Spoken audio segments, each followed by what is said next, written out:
My cousin, and I've shared this with y'all before, and what she said was so profound and it's so true.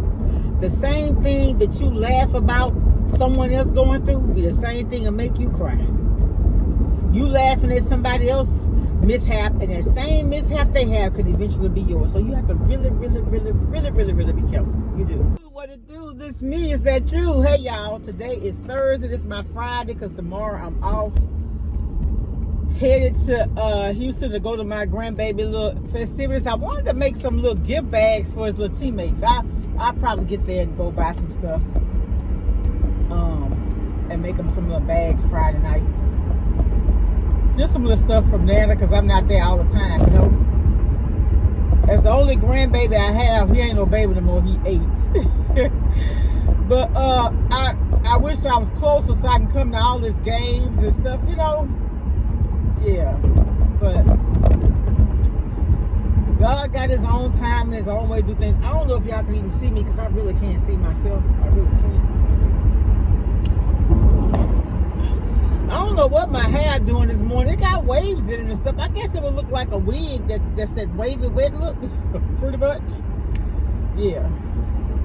I was listening to the lady, my church member who had the breast cancer. She was saying how the knot felt like orange peel.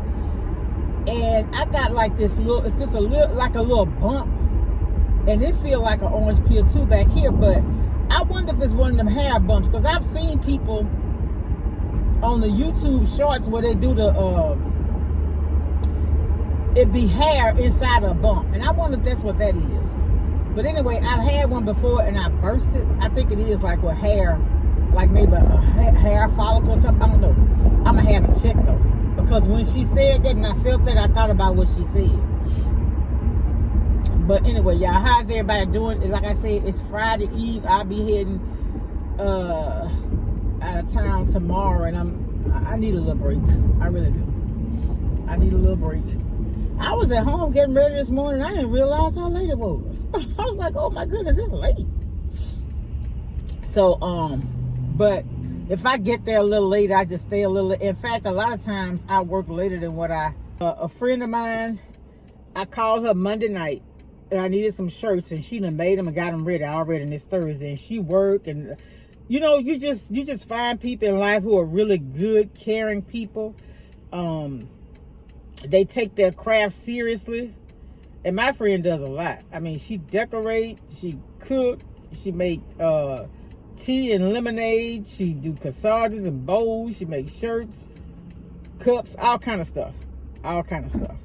Good people. Good people. Yeah. And you just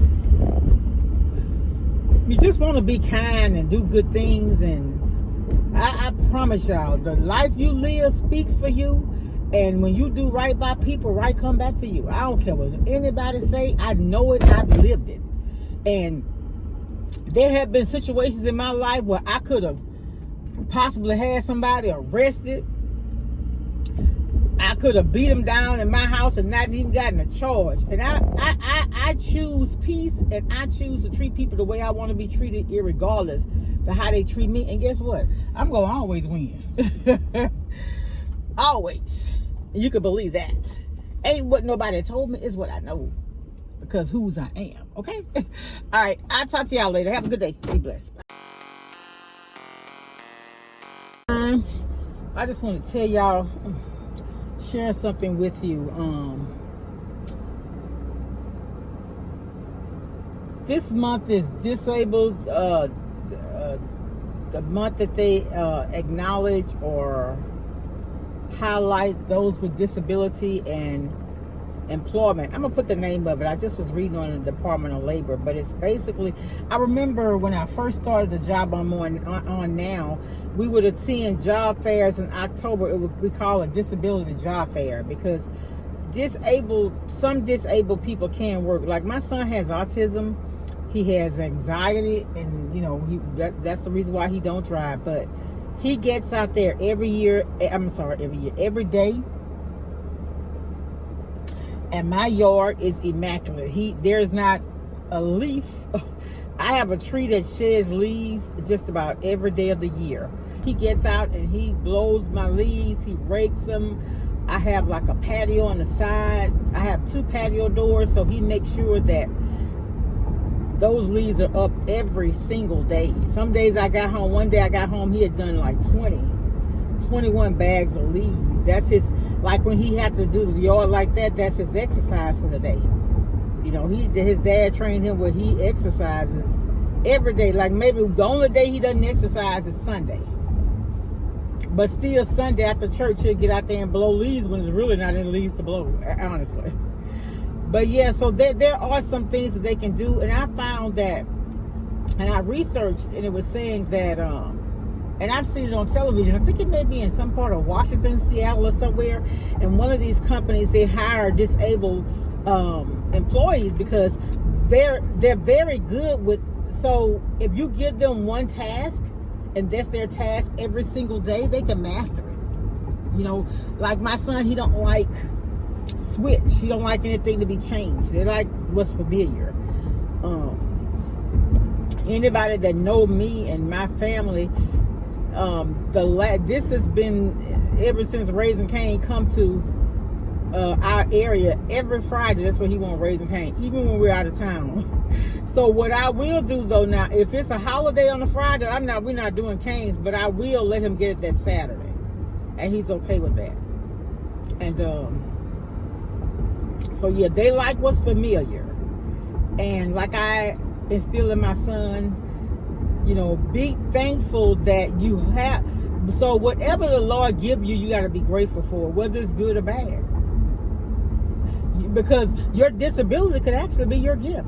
You don't know how your gift, you know, your quote unquote disability could be a blessing to somebody else. Somebody else could learn from you. And that's why I tell my son to,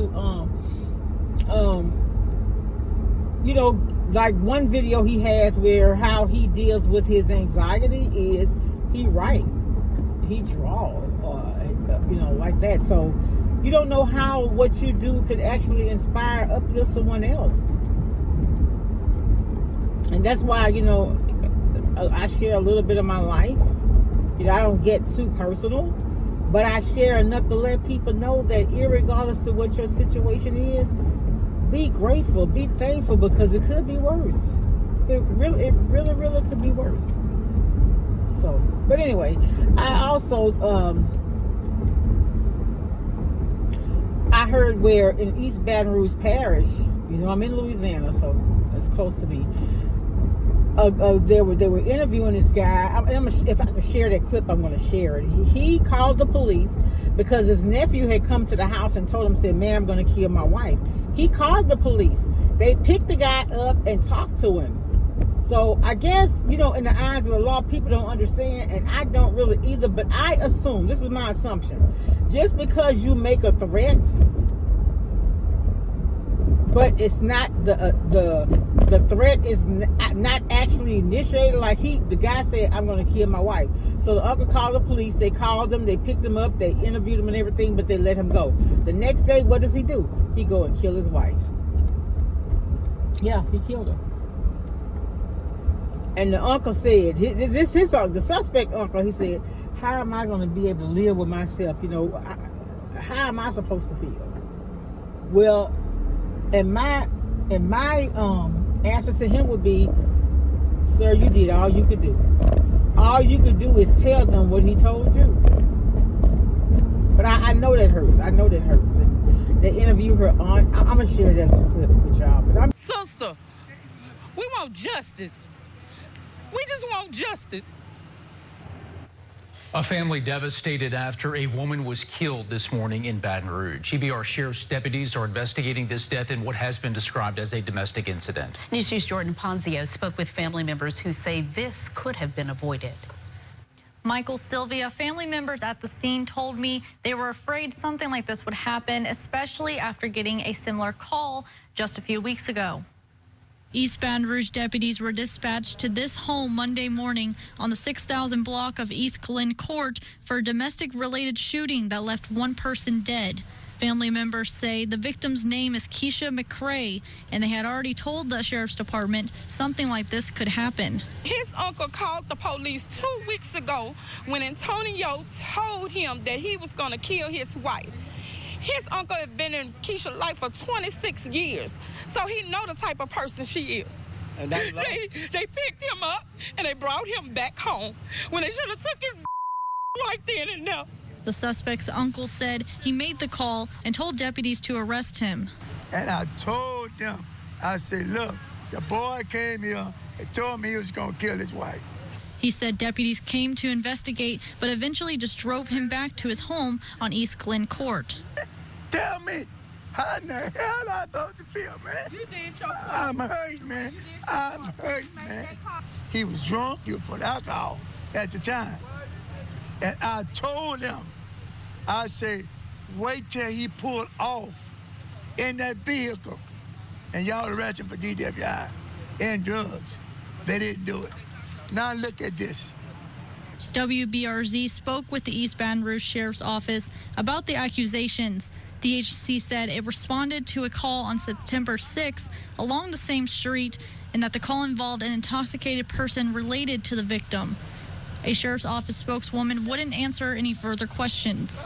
He just made the comment that he was going to kill his wife 2 weeks prior. If something would have been done then, this would not be happening today. And we want justice. Just telling y'all, stuff happens, man. You just don't know. From one day to the next, you don't know. Somebody else's story could easily be yours. I remember my cousin, and I've shared this with y'all before, and what she said was so profound and it's so true. The same thing that you laugh about someone else going through be the same thing that make you cry. You laughing at somebody else's mishap, and that same mishap they have could eventually be yours. So you have to really, really, really, really, really, really be careful. You do. You do. Yes, indeed, y'all. But my little spot I'm going to today, it's 80-something degrees. They started serving gumbo, and it's so good. So I'm going to give me some gumbo today. That's what I'm headed on my lunch break. But yeah, domestic violence is real. You know, it's man life. All I say is draw near to God and He'll draw near to you. They're going to be I keep telling y'all about so many things happening in life that we can't control. And then, so that's why with my mom, I had a relationship with Christ, but I know the death of my mom put me so close to Christ, baby, ooh. Now, I ain't so heavily bound, I ain't no earthly good. I know how to live, I know how to have fun, but I believe that when you walk with Christ, it's just you have a different way about you. I don't believe, I know. But yeah, I just want to come on and tell y'all about that lady, about the disability, recognizing the disabled employees this month, and maybe hiring them if you teach them. So the most important thing is teaching them what's expected of them. So, and then, reinforcing, like if they do something and it's not done the way it should be done, just going back and showing them how it should be done, and just keep coaching them until they get it right. Now, I don't have to tell my son anything about the yard. Nothing. And then, like, the other evening, I had come home from work, and I said, where are you going? Because I don't know what he did, but anyway, okay, back here, washed my car, had my tires all shiny. I said, ooh, my car's one of the cleanest ones on the lot. Yes, indeed. And that's so helpful, though. You understand? I'm always grateful, and I'm always telling him thank you. All right, y'all, I'm headed to this spot, and I'll talk to y'all later. Y'all be blessed, and I'll see y'all later.